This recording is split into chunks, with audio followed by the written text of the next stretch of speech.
Soviet সমাজতন্ত্র রক্ষার ফ্যাসিবাদ বিরোধী যুদ্ধে বিজয়ের মহানায়ক জে.ভি. স্টালিনের ১৪৫তম জন্মদিবস পালন করেছে সিপিআইএম।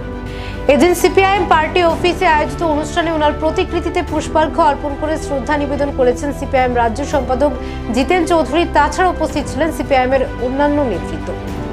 ১৯২৪ থেকে ১৯৫৩ সাল পর্যন্ত প্রায় ২৯ বছর সোভিয়েত ইউনিয়নের প্রধান নেতা ছিলেন তিনি ছিলেন সোভিয়েত ইউনিয়নের ইতিহাসের দীর্ঘতম নেতা।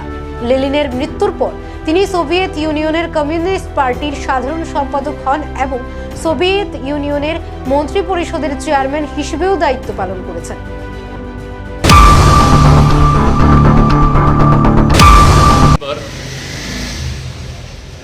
কমরেড জোসেফ স্টালিন বিশ্ব কমিউনিস্ট আন্দোলনের অন্যতম সুউচ্চ নেতা, সোভিয়েত ইউনিয়নের সমগ্র রূপায়ণের অন্যতম কারিগর এবং দ্বিতীয় যে বিশ্বযুদ্ধে যার নেতৃত্বে হিটলার মুসোলিনির বাহিনীকে পরাস্ত করে শুধু রাশিয়াকে রক্ষা করা না, ইউরোপকে ধ্বংসের হাত থেকে বাঁচানো না, গোটা মানব সভ্যতাকে বাঁচিয়েছেন সেই কমরেড জোসেফ স্টালিনের আজকে ১৪৫তম জন্মদিন। এই দিন উপলক্ষে আমরা ভারতের কমিউনিস্ট পার্টি মার্ক্সবাদীর রাজ্য কমিটির তরফ থেকে তার প্রতিকৃতিতে পুষ্পার্ঘ্য দিয়ে তাকে শ্রদ্ধা জ্ঞাপন করছি। সারা দেশের সাথে পৃথিবীর সাথে সারা রাজ্যেও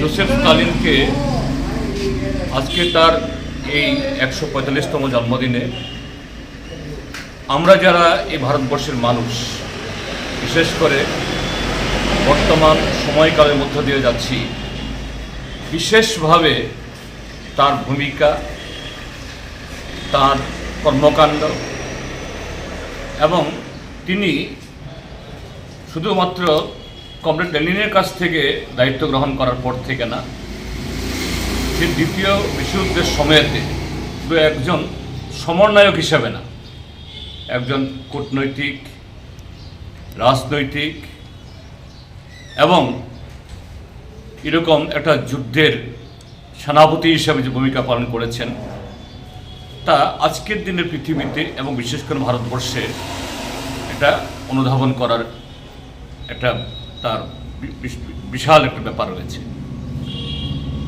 প্রেক্ষাপট বা সময়কাল হয়তো বা ভিন্ন, মঞ্চ হয়তো বা আলাদা, কিন্তু আমাদের দেশেও আজকে যা চলছে প্রায় একই ধরনের প্রেক্ষাপট। সেটা হলো হিটলার মুসোলিনি তখন অস্ত্র বলে শুধু সারা ইউরোপ না, সারা পৃথিবী দখল করার চেষ্টা করেছিল।